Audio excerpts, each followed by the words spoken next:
Morning. It is a beautiful Monday morning. We are officially 41 weeks, and I am just sitting outside enjoying the morning sun, my coffee, reading a book. Tyler decided to go ahead and start his paternity leave today.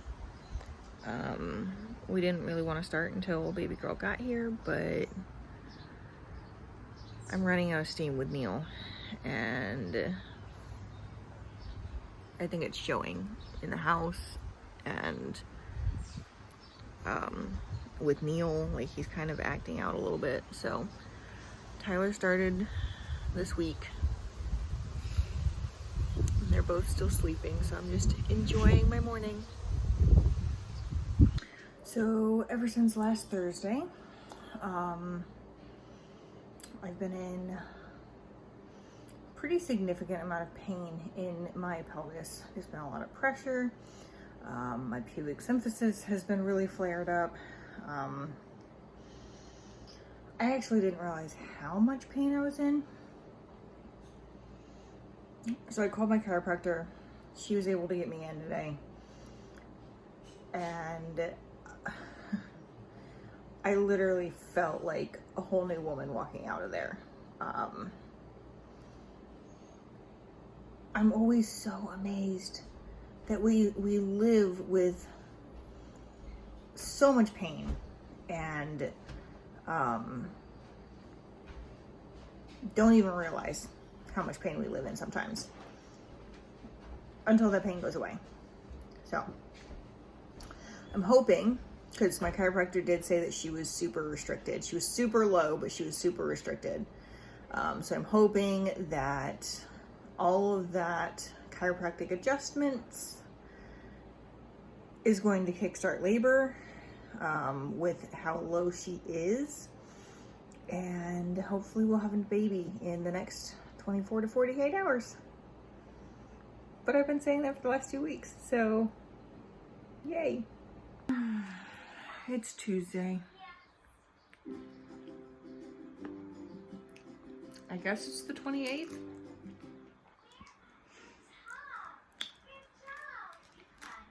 That really felt very good today. I didn't sleep that well last night. I've hardly eaten anything this morning, and I'm forcing myself to sip on water. I'm super nauseous. It comes in waves, but I'm eating this.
Okay, so today is the 30th of June. which makes us 41 and 3 days, I think. Maybe 41 and 4. I saw my midwife yesterday, and Neil was born 41 and 6. So labor started 41 and 5, late that night.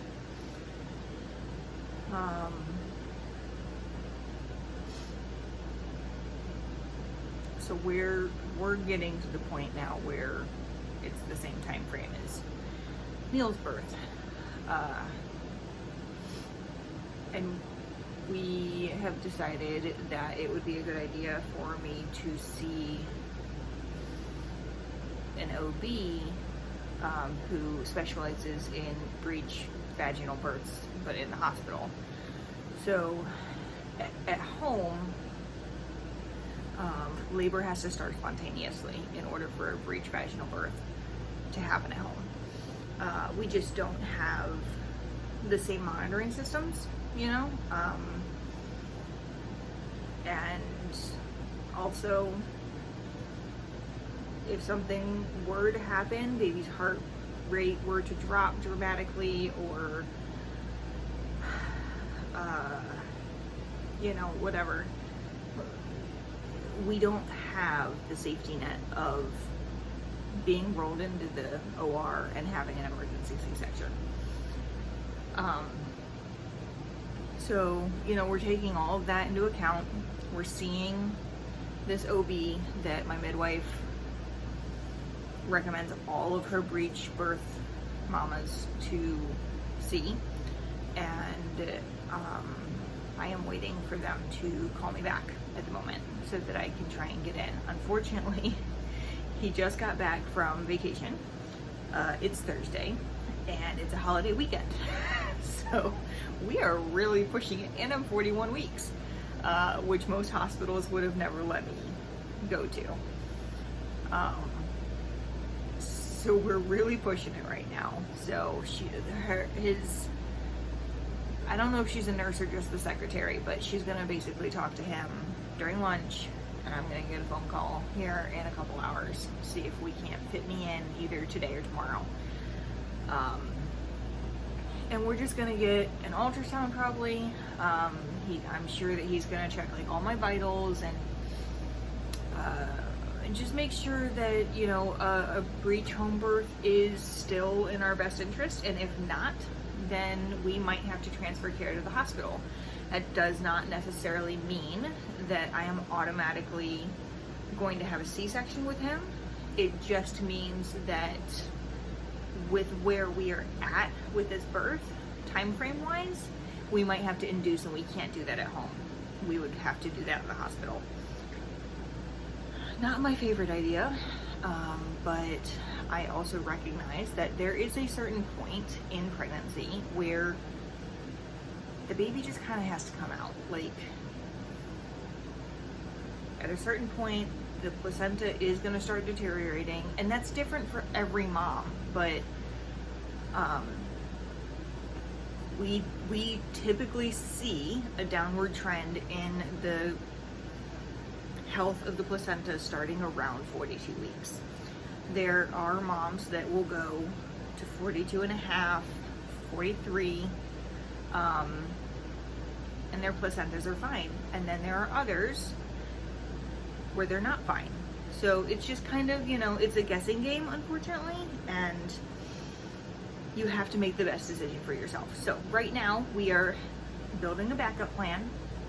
We are hopefully going to get in to see this doctor, and we're going to then make a decision of where to go from there.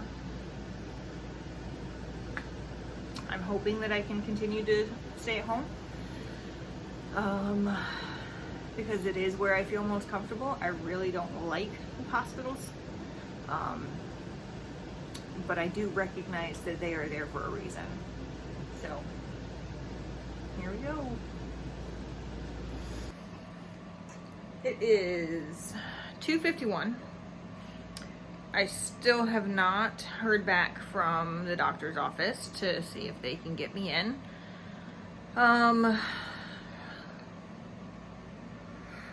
Excuse me. I am bouncing on my ball right now, which is why I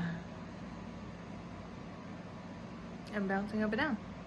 So around 12:45-ish, 12:40, I kind of started having some contraction-ish feelings.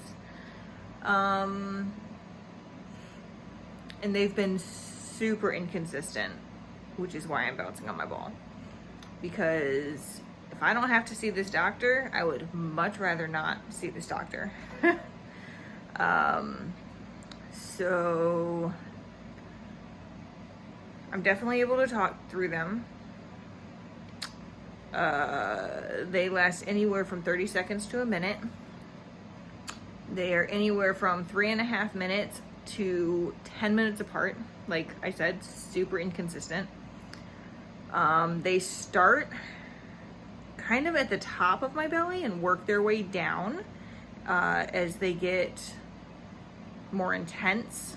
The peak is usually, you know, in my uterus area, and then it dissipates.